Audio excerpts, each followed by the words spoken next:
And here we go. Welcome everybody to The Big Idea. I'm Dr. Jeffrey Hanna here at Clear Chiropractic. Today I am giving you a case review of a young woman who's been recently diagnosed with chronic regional pain syndrome. This is essentially not just a sharp kind of pain radiating into the hand or in the face or anything like that. This is more like a persistent burning that she's describing along the back of her head, also intermittent spots on the face, down into the arms. She's had all of the usual tests. Nobody can figure out exactly what's going on, and so she came to see us to see, okay, are we seeing anything that may explain why she's experiencing what she is? And what I'm going to be doing in this video is jumping into a few of her scans so that I can show you how there's not just one single thing that's going on, but it's the combination of a bunch of little things that add up. And when you look at them as a whole, okay, this is starting to make sense, and it lays out a pathway how we'd be able to help her out. So I do hope you'd enjoy this video, and if you do like it, please do make sure that you click that like and subscribe so that other people who need this information are able to find it. Let's jump into it. All right, first, I need you to give a little bit of a backstory, but not sharing any personal details, anything like that. This person's actually been dealing with pain, fatigue for a really, really long period of time. And when I had first had a chat with her, just digging up some of the information in her history, she said that she'd recently been diagnosed with Mast Cell Activation Syndrome. Essentially, it's where your body's own immune system is producing an inflammatory cascade. And what I had said to her at the time, I said, you know what, I think that this is going to be a primary factor. In other words, yes, I'm pretty certain that there's some stuff that's going on with your head and your neck because she'd had any number of previous injuries. But I said to her that, unless you're going to resolve that issue first, or at least start looking at it, that we might be spinning the wheels. And I use this as the common example, but more recently, because it's in memory, the Los Angeles fires that just burst through the Palisades. The fire was bad enough, but the bigger issue was the dry conditions and the wind. The wind was what turned the little fires into the inferno that took out, unfortunately, so many people's homes. So in her particular case, what I wanted to say is, you know what? I think that we'd be able to help you out here doing the work that we do, but unless you can first work on some of these inflammatory levels that are going on in her body, we might only get limited kind of outcomes. And this is an important factor for a lot of people when they've got more than one thing going on. It's trying to figure out what the priority of care is. It's not always just get your neck adjusted and that's going to fix everything. Sometimes you need to do some initial groundwork, cleaning up nutrition, cleaning up diet. And she was all pretty darn healthy, I would say, overall. But it's like it means that her margin of error was down to nothing, so she had to do a lot more legwork first, and good on her, she's done that. As a bit of a side, and this is not a diagnosis thing per se, but just in my own observation and experience, one of the most common underlying factors in mast cell activation is an undiagnosed mold exposure, particularly if you feel worse when it's humid, particularly when you feel worse if you are in your home environment, and especially then if you feel worse if you ever are prescribed an antibiotic. These are all signs that there's some kind of abnormal growth in your system. It's producing a leaky gut syndrome, it's allowing stuff to get into your body that shouldn't be doing that, and it's promoting inflammation throughout the entirety. It is the wind that is fueling the fire. Now, in terms of the fire that she was experiencing, it's pain in the side of the neck, also some weird sensations in the face, and also a persistent burning pain that goes all the way down into her arms. It doesn't follow a single nerve root pattern. Instead, what it's following is the pathway, or what are known as sympathetic nerves. Sympathetic nerves control the dilation of every single blood vessel and every single lymphatic channel in your body. So if there's ever interference with those, man, you can have some really, really severe kind of symptoms. Now, she'd also had previous injections, which is a standard medical treatment. I said, okay, yeah, I think that was a good idea that you gave it a go. But she said, unfortunately, it didn't work. A lot of times the injections are done down at what's called the stellate ganglion. It's down kind of where the lower part of your neck is going to meet the upper part of your shoulder. Works for a lot of people. Unfortunately for her, it didn't.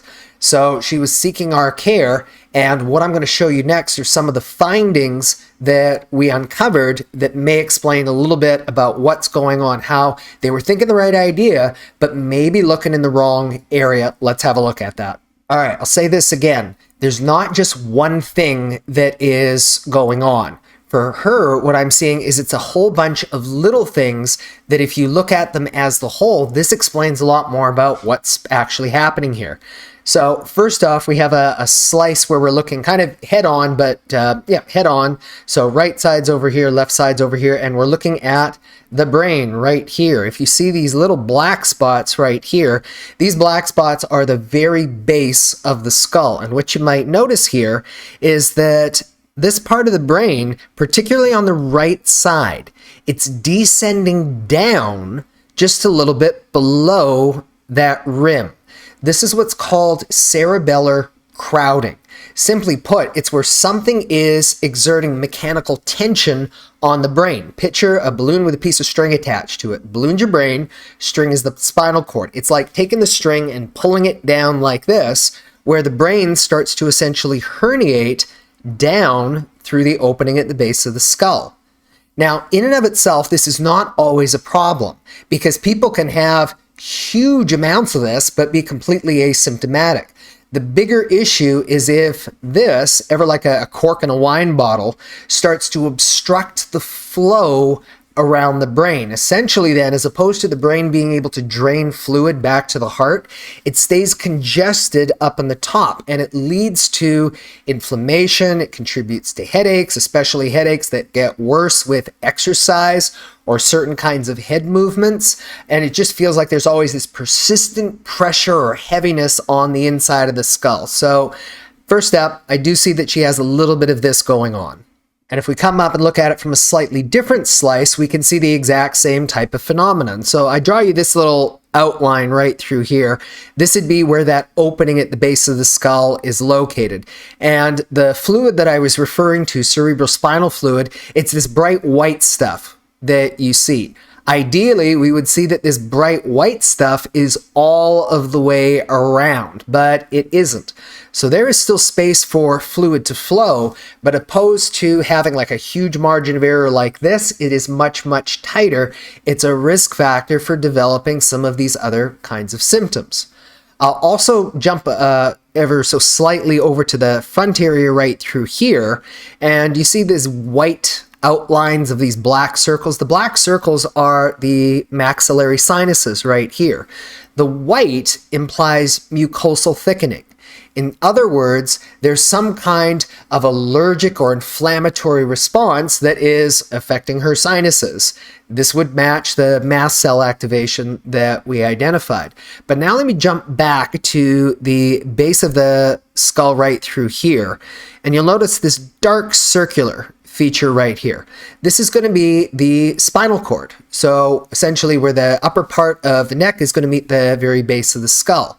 And I also want to draw your attention to these two little black things right here. These are the vertebral arteries. They are going to be supplying blood to the life centers of the brainstem and also to the cerebellum. Now, in and of itself, these look to be pretty symmetrical, but I want you to note here that on the left side, this guy is actually lying right up and against the spinal cord and across the medulla. It's a common asymmetry that we see. It's got a long name. It's called Dolichoectasia. Don't worry about that. But I want you to recognize that your brain actually oscillates up and down about a couple of millimeters, and arteries pulse with every beat of the heart.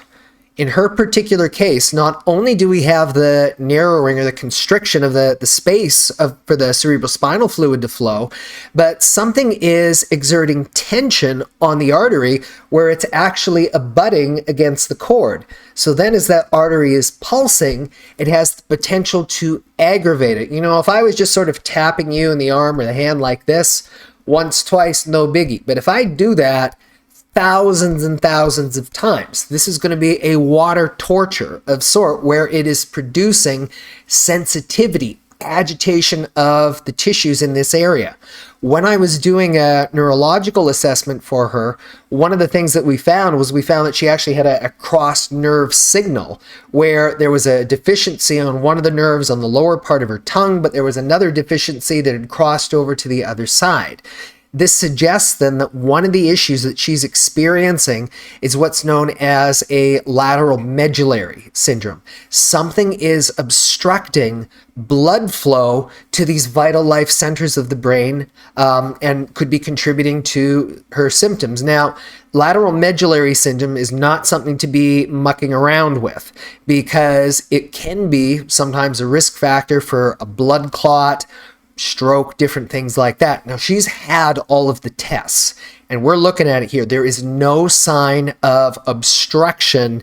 There is no sign of stroke. There's no sign of anything like that. But this would seem to be a low-grade case where something is agitating and mimicking that. And what it means then is that any form of treatment or care that she needs, just make sure that it's very, very careful. We've seen plenty of these in our own practice over the course of the years. You can absolutely work with that, but you got to rule out the dangerous, scary things that that fortunately she already has been able to do. So thus far, we're seeing a combination of pressure around the fluid flow in the brain, but also where there's a little bit of tension on one of these arteries that could be increasing that overall sensitivity. But wait, there's more. Okay, this is now the side slice where we're looking at brain tissues up through here. Here is that cerebellum that we talked about, so the balance coordination center of the brain. And then here is the medulla. This is that part that's responsible for all of those vital life functions where it turns into spinal cord right here. Now, what I want to draw your attention to is this black feature right here. So this thing that I'm outlining, this is the tip of the C2 odontoid process. It's the pivot that lets you rotate your head like this. But this black thing is what's known as a pannus. A pannus is where you've had long-standing inflammation, and essentially because of a degree of rubbing, you have a callus that's built up on some of the ligamentous tissues right through this area here. Now, that in and of itself, again, is not a problem. However, if this, well, the normal boundary, I'll say like that, in terms of how much space there should be about 8 millimeters. But let me go ahead and I'll show you this on a slightly different picture right here. Yep, there we go. I went ahead and measured that, and I measured a gap of only about 5 millimeters. What it means again is that there's less space there, so that particularly if she's ever flexing her head forward, as you would do commonly on a computer, on a tablet, if you're trying to read or you're doing anything as a human being, what's going to happen is that's going to produce a little bit of stretch and a little bit of irritation of the cord right at the very top. So she doesn't have enough space. There's something that's creating a little bit of tension, and then you've also got this little bit of mechanical abrasion all going on in the exact same spot. So these combinations of factors are pointing out, you know what, something is really not happy in the upper part of the neck where the base of the skull is meeting, basically meeting the top bones here. And as a consequence, these little things, when you add up, suggest that there's increasing the sensitivity, and these can be some of the contributing factors for what she has going on. So right off the bat here, even though none of these in and of themselves are pathological, when you look at them all together, all right, this is starting to make a little bit more sense. So what we need to do then is to see, okay, is there a condition with the vertebra, not broken, not bleeding, not anything like that, but where they're not moving the right way, and that could be then a good resolution for what she has going on. Sure enough, that's what we found. I'll go ahead and I'll show you those next. All right, this slice that we have right now, this is a cone beam x-ray. It's a complete 3D reconstruction where we can't see the brain tissue anymore, but we can pivot the angles any number of different ways to see how are the individual joints of the spine sitting together. And any joint that you see, I don't care if it's in your neck, your low back, or your little toe, it should essentially line up as it is mostly over here on the left side. But on the right side, what we see is we see that there is this relationship. Do you see this little step phenomenon that's going on right through here? That's a case where essentially that top vertebra, it's shifted and it's going and it's locked in a forward right position. And what you have here, again, you don't see it, but there's a whole bunch of ligaments that are going to be anchoring onto the inside of the spinal canal at this level. So if you've got a vertebra that's not moving the right way, what it can do is it can start to exert direct mechanical tension that essentially starts to pull on the neurotissue. Remember what I said about the about the balloon and the piece of string attached to it? Well, we know that because of the ligament attachments here, this can be something that's going to produce some of that mechanical irritation agitating this area. And it can start to create a little bit of pull on the neural tissue. And then as there's not enough room for that fluid to flow, that can contribute to why some of the arteries are under tension, why they're not working quite the right way. And also of an important note, because this particular vertebra has misaligned forward, that can actually be one of those things that leads to that abrasion as well that we saw at the base of the skull when she would be tipping her head forward. But there's another little piece to this, because this is actually a very, very common misalignment pattern, and not everybody who has this is going to have complex regional pain syndrome. So I'm going to show you on the last slice here what we found, like, oh boy, this guy here might be the explanation for what's going on. All right, now what we've got is a 3D reconstruction where we're looking at the side of her neck right through here. So here's that top vertebra in the neck that we were just looking at. And again, we found that it had misaligned forward on the right side. But what I'm going to do is I'm going to draw your attention down to this area right through here. One of the things that she said is driving her the most batty, as sensitive as her arms are, that it's this burning pain that's up the back of her head. And that's consistent with what's called an occipital neuralgia, burning pain back of the head right here. Those nerves are the C2 and the C3. The C2 nerve exits this part of the skull right here, and C3 should open or come out through an opening that would be located right here. And what I want to draw your attention to is you might be able to notice it's a little bit hard here, but you've got the tips, the side tips of these individual vertebrae all the way right through here. And as you can see, they're following a mostly contiguous line. That's what you would expect. But then have a look what's happening at that C2. This guy, as opposed to being in line right here, is all the way back here. And if you're looking at the shape of this joint, you'll see that these guys here along their margins are mostly lined up along the back, maybe a little bit, off right there. But man, have a look at this guy. This guy that I'm pointing at with my mouse right here should be sitting all the way over here. And this part of the joint should be sitting all the way over here. In other words, there is a notable narrowing of that pathway where the nerve that goes up to the back of the skull should be able to come out through here. And that can create a huge amount of mechanical irritation in that area. But more to it. Remember that I showed you that the top vertebra had misaligned forward to the right? So what she has is the top guy has gone forward to the right. The C2, though, the level right below it, is cranked really, really hard back to the left. That would be like taking the soft tissues and just stretching them a whole bunch of different ways. So that is not a very pleasant combination. And I look at that and say, that would be no wonder why you would be experiencing what you're experiencing with all of this pain. And again, when you're looking at this from a purely pathological standpoint, broken bones, tumors, lesions, all of that sort of stuff, there's none of that. But it's the combination of all of these little things put together. This paints a much clearer picture about what's actually going on, but then also what can you do in the most precise and safe way possible to help restore the normal motion, re-achieve the stability of these joints in the neck, so that the tissue at the back of the skull and on the brainstem itself can actually have that opportunity to start to be able to calm down so that things can start feeling better.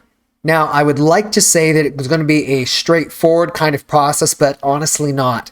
And it's because when a person has had a high degree of increased neural sensitivity over a long period of time. So again, me tapping your hand like this, that even normal movements, as the body would be looking to correct itself after that, they can still evoke some pretty strong pain. My experience when working with people with occipital neuralgias, with complex regional pain syndrome, as much as I wish that I could tell you, snap of the fingers, boom, problem solved, forever and ever, amen. Oh no, it's a bit of a process, and it is really an up and down process. The expression, if you find yourself going through hell, keep going, as her body would be looking to restore its normal function, especially because we're aware of the mast cell activations. I fully expect there'd be moments of, oh, there's release. But then also, as there are some of those more subtle shifts happening beneath the surface, it's still going to feel like it's on fire. In other words, the symptoms may persist for quite a bit longer before there's a complete resolution of what's going on. And again, especially where people are trying to find answers for these different kinds of pain syndromes, I'd like to tell you that there's a magic bullet and it's all going to be over by tomorrow. The truth is it's a process, but anything that you ever do for your health well-being, I don't care if it's diet, nutrition, exercise, surgery, the full shebang, you have got to be getting functional improvements within 6 to 12 weeks. If it's less than that, you haven't given it a fair go. But in the same breath, we also have to respect the priority of care. Remember, we need to address things in the right sequence. We don't always know what that right sequence is. I'm glad that she's already started the nutritional side of the aspect to help decrease the levels of inflammation associated with the mast cell, but we're not out of the woods yet. We've got a lot of work to be doing in this particular case here, but nevertheless, I'm optimistic for a favorable outcome. So hope you guys have enjoyed watching this video. If you haven't already done so, again, please click that like and subscribe button. And if you've got the friend or family member who you think would benefit from watching this video, please make sure to share it with them. If you want some more information about the type of care that we do, you can check out our clinic website, which is clearchirospokane.com, where we've got links to a whole bunch of articles, videos just like this one, to find out what might be some of the options that you can do to help restore your quality of life. Again, thanks for watching. This is Dr. Jeffrey Hanna at Clear Chiropractic. Get well, live well, stay well.